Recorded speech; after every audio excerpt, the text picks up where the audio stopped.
Assalamualaikum warahmatullahi wabarakatuh. Saya Irmalia RM dari SDN 01 Panai Tengah akan melaksanakan supervisi akademik kegiatan pra-observasi dengan rekan sejawat saya, Ibu Anfi Nailatul Azmi, guru kelas 4A SDN 01 Panai Tengah. Assalamualaikum Ibu, apa kabarnya? Waalaikumsalam, alhamdulillah baik. Ibu bagaimana? Alhamdulillah saya juga sehat. Alhamdulillah ya Ibu, pada hari ini kita dapat melakukan kegiatan ini. Oke ya Bu, jadi kegiatan kita ini namanya pra-observasi, yang mana kegiatan ini adalah kegiatan persiapan awal, yang mana Ibu nanti masuk ke kelas dan saya nanti melihat bagaimana proses pembelajaran di kelas Ibu. Jadi tujuan diadakan kegiatan pra-observasi ini adalah agar Ibu nanti lebih siap dan Ibu dapat mempersiapkan pembelajaran yang terbaik di kelas Ibu. Jadi ada beberapa pertanyaan yang ingin saya tanyakan kepada Ibu. Nah, yang pertama, dalam pembelajaran Ibu nanti, kira-kira apa tujuan dari pembelajaran yang ingin Ibu capai nantinya? Dalam pembelajaran nanti, tujuan pembelajaran saya adalah murid mempelajari karakteristik wujud zat benda dan mencari tahu bagaimana perubahan wujud zat benda tersebut. Yang kedua, murid nantinya dapat mengidentifikasi contoh-contoh perubahan wujud benda di kehidupan sehari-hari. Oh, baik Ibu. Berarti tujuan dari pembelajaran yang ingin Ibu capai itu adalah bahwa nanti murid dapat mengidentifikasi perubahan wujud benda dan mengidentifikasi contoh-contoh perubahan wujud benda dalam kehidupan sehari-hari. Nah, selanjutnya nih Bu, area pengembangan kompetensi apa yang akan Ibu kembangkan dalam proses pembelajaran nantinya? Area pengembangan kompetensi yang akan saya kembangkan dalam proses pembelajaran, pertama pengetahuan. Murid bisa mengetahui perubahan wujud zat cair, padat, dan gas. Yang kedua adalah keterampilan. Murid bisa membuat contoh perubahan wujud zat benda seperti mencair, membeku, menyublim, mengkristal, dan mengembun dalam kehidupan sehari-hari. Baik Ibu, berarti kompetensi yang akan Ibu kembangkan dalam proses pembelajaran nantinya yaitu aspek pengetahuan juga keterampilan. Baik. Nah, untuk pertanyaan berikutnya Ibu tentang langkah-langkah pembelajaran yang akan Ibu laksanakan, seperti bagaimana strategi, metode, atau model pembelajaran yang akan Ibu gunakan nantinya. Metode pembelajaran yang saya gunakan itu ceramah, tanya jawab, dan diskusi. Saya menggunakan LKPD juga dan praktek langsung sehingga murid secara langsung dapat mengamati perubahan wujud zat yang terjadi. Nah, luar biasa ya Ibu tentang strategi, metode, dan model pembelajaran yang akan Ibu gunakan. Jadi berarti menurut Ibu nanti anak-anak langsung mendemonstrasikan tentang perubahan wujud benda dan contohnya dalam kehidupan sehari-hari ya Bu ya. Nah, selanjutnya Bu, mengenai media pembelajaran, kira-kira media apa yang Ibu gunakan nantinya? Media pembelajarannya akan saya gunakan poster perubahan wujud benda, dan video pembelajaran menggunakan proyektor, dan saya juga akan membawa objek-objek nyata seperti es dan lilin. Bagus sekali ya Bu rencana Ibu, luar biasa ya Bu ya. Nah, kira-kira kapan rancangan pembelajaran yang Ibu sebutkan tadi akan Ibu laksanakan? Insya Allah rencananya akan dilaksanakan besok hari. Berarti rencananya Ibu besok akan melaksanakan rencana pembelajaran yang Ibu sebutkan tadi. Iya. Nah, mudah-mudahan apa yang Ibu rencanakan tadi besok dapat berjalan dengan lancar dan baik ya Bu ya. Nah, mungkin bincang-bincang kita kali ini. Mungkin saya cukupkan saja sampai di sini pada kegiatan pra observasi kali ini. Selanjutnya nanti Ibu kita berbincang-bincang kembali pada kegiatan pasca observasi setelah saya nanti mengamati kegiatan proses pembelajaran Ibu. Terima kasih ya Bu atas waktunya. Kita akan berjumpa pada kegiatan pasca observasi berikutnya. Makasih Ibu. Sama-sama. Assalamualaikum. Waalaikumsalam warahmatullahi wabarakatuh.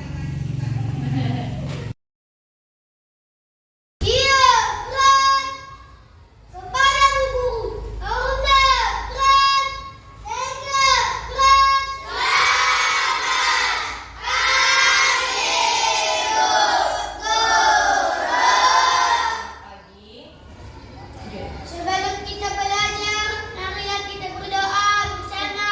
Berdoa dimulai.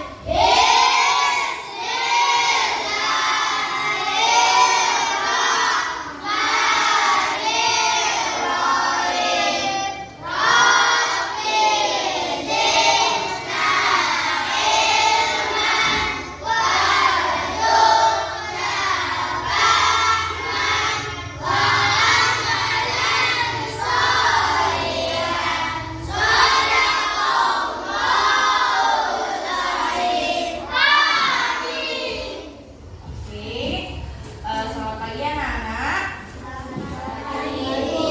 Apa kabar? Sehat? Oke, bagus. Miss absen dulu ya. Hari ini siapa yang tidak datang? Si Faisal sama Raisa sama si Loko. Kenapa orang itu ada yang tahu alasannya?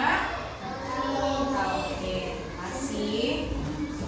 Oke anak-anak, hari ini kita akan belajar yang namanya perubahan wujud benda. Tujuan dari pembelajaran ini adalah supaya anak-anak Miss ini mengetahui karakteristik wujud benda dan bagaimana wujud benda tersebut bisa berubah. Oke, minggu lalu kita sudah belajar tentang wujud benda kan anak-anak?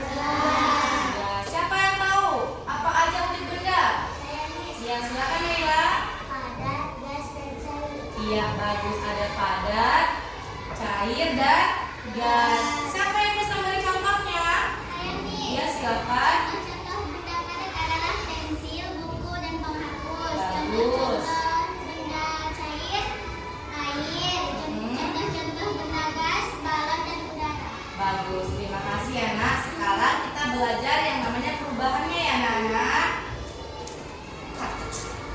Sebelumnya, baik ukuran, bentuk, warna, dan aroma atau baunya yang berubah. Nah, perubahan wujud benda ini terjadinya karena adanya pelepasan ataupun penyerapan yang namanya kalor.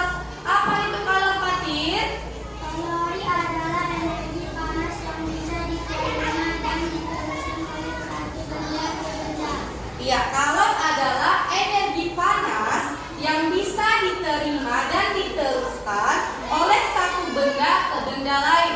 Pernah anak-anak makan es krim? Pernah. Kalau es krim lama-lama kamu pegang, dia menjadi apa? Cair. Kenapa bisa mencair? Karena kena panasnya matahari. Oke, ini tahu ini apa? Es. Nah, es ini terbuat dari apa pertama?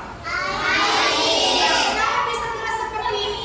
Ya, karena dia dimasukkan ke suhu yang dingin. Ya.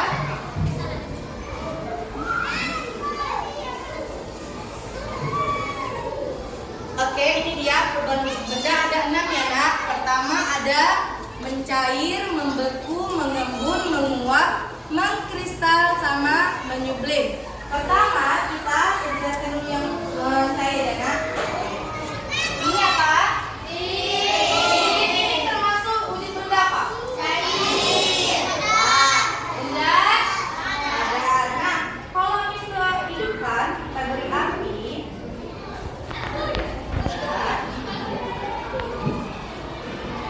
Ya, ini. Nah, kalau kita hidupkan seperti lama-lama dia menjadi apa? Cair.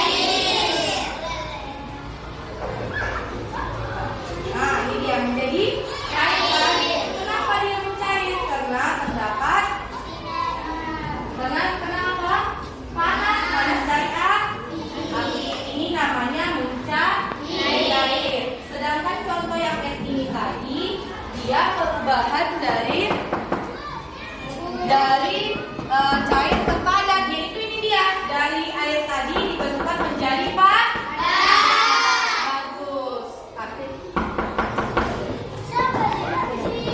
Oke, baik anak-anak, setelah saya jelaskan perubahan wujud benda, paham kalian semua anak-anak?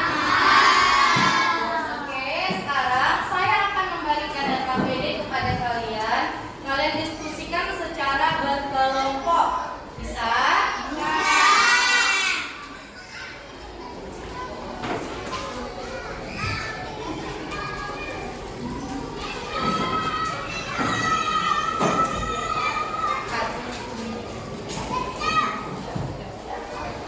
Oke, udah selesai anak-anak? Sudah? Ayo semua KPD-nya kembali ke sini. Taruh ke sini nak, kami tenis. Ya. Kelompoknya. Terus, yang lain.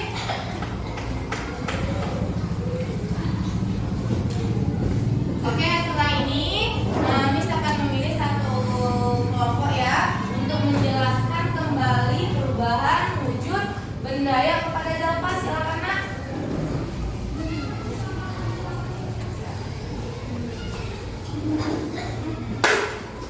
Sudah, jelaskan. Perubahan wujud benda ada 3. Yang pertama padat, yang kedua cair, yang ketiga gas. Contohnya ada 6. Yang pertama mencair. Contoh mencair ini adalah mentega yang dipanaskan dari padat ke cair. Yang kedua membeku. Contohnya adalah es batu yang didinginkan di freezer. Contohnya dari cair sampai padat. Yang ketiga menguap. Air yang dipanaskan contohnya dari cair sampai gas. Yang keempat mengembun dari gas ke cair. Contohnya embun pagi. Yang kelima mengkristal. Contohnya garam yang dari padat ke gas. Dari gas ke padat. Yang terakhir menyuplir dari padat ke gas. Contohnya kapur barus. Oke, terima kasih, bagus ya. Silakan duduk kembali. Oke, terima kasih kepada Zalfa yang telah menjelaskan kembali perubahan wujud benda. Sangat bagus ya nak.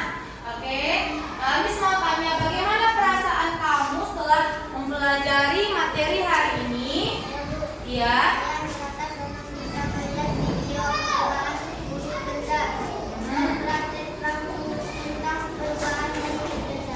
Oke, terima kasih. Nah, setelah kita mempelajari perubahan wujud benda ini, kita banyak akan melihat di kehidupan sehari-hari ya nak, seperti es batu tadi, es krim, itu adalah contoh-contoh perubahan wujud benda di kehidupan sehari-hari.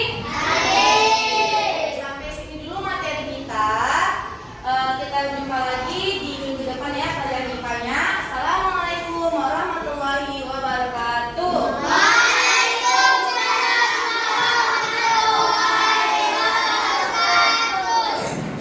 Assalamualaikum Ibu, apa kabarnya pada siang hari ini? Waalaikumsalam, alhamdulillah sehat. Ibu sendiri bagaimana? Alhamdulillah Bu, saya juga sehat. Oke ya Bu, kita berbincang-bincang kembali ya Bu pada kegiatan pasca observasi kali ini. Jadi Bu, saya ingin menanyakan beberapa pertanyaan terkait proses pembelajaran yang telah Ibu lakukan tadi. Tujuannya adalah untuk mengevaluasi pembelajaran yang telah Ibu lakukan.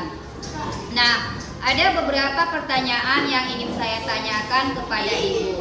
Nah, yang pertama, bagaimana perasaan Ibu setelah melakukan pembelajaran tadi, Bu? Perasaan saya setelah melaksanakan pembelajaran di kelas, awalnya saya merasa tegang, nervous, karena mungkin dilihat sama observer ya Bu. Tapi seiring berjalannya waktu, saya sudah terbiasa dan merasa santai dalam melaksanakan pembelajaran di kelas. Alhamdulillah ya Bu. Berarti pembelajaran Ibu tadi sudah berjalan dengan lancar ya.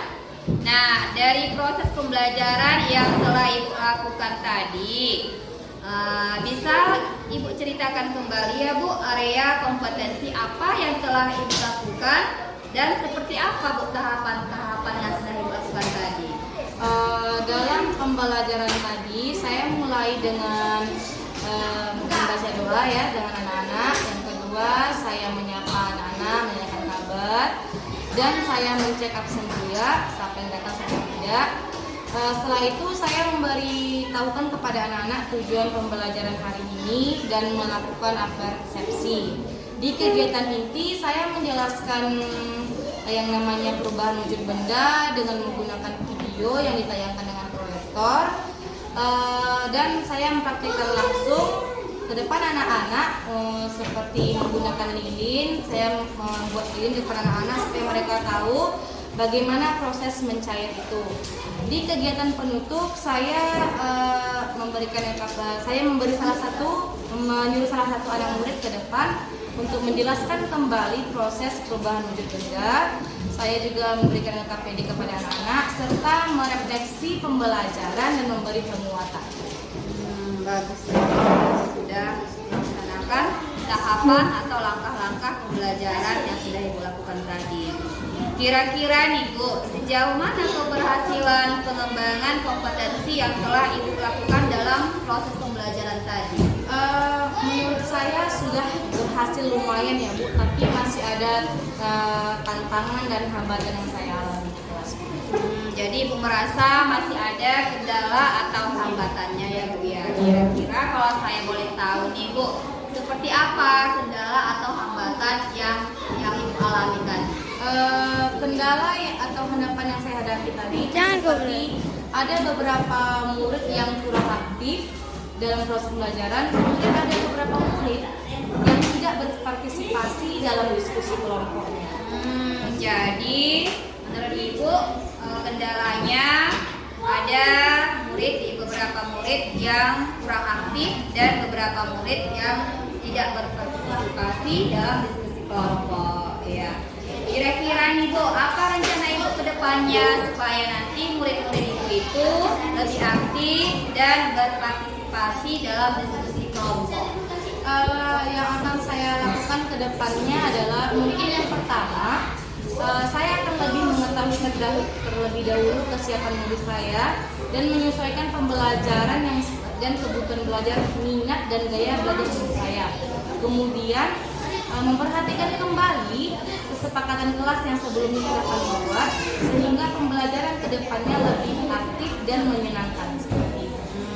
Jadi rencana Ibu harus terlebih dahulu menyiapkan kesiapan belajar murid, kemudian menyesuaikannya dengan kebutuhan belajarnya, minat, gaya, juga profil belajar murid ya Bu, sehingga nantinya murid itu lebih aktif dan berpartisipasi dalam diskusi kelompok.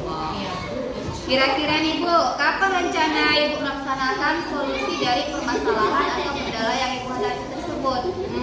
Untuk rencana saya mungkin akan saya laksanakan secepat mungkin ya Bu, untuk memperbaiki proses pembelajaran yang saya lakukan ke depan.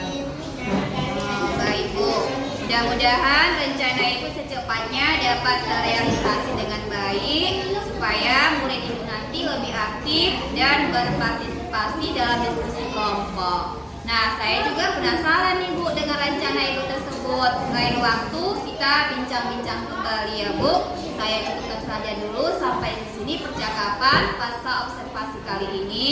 Terima kasih ya Bu atas waktunya. Saya akhiri. Assalamualaikum warahmatullahi wabarakatuh.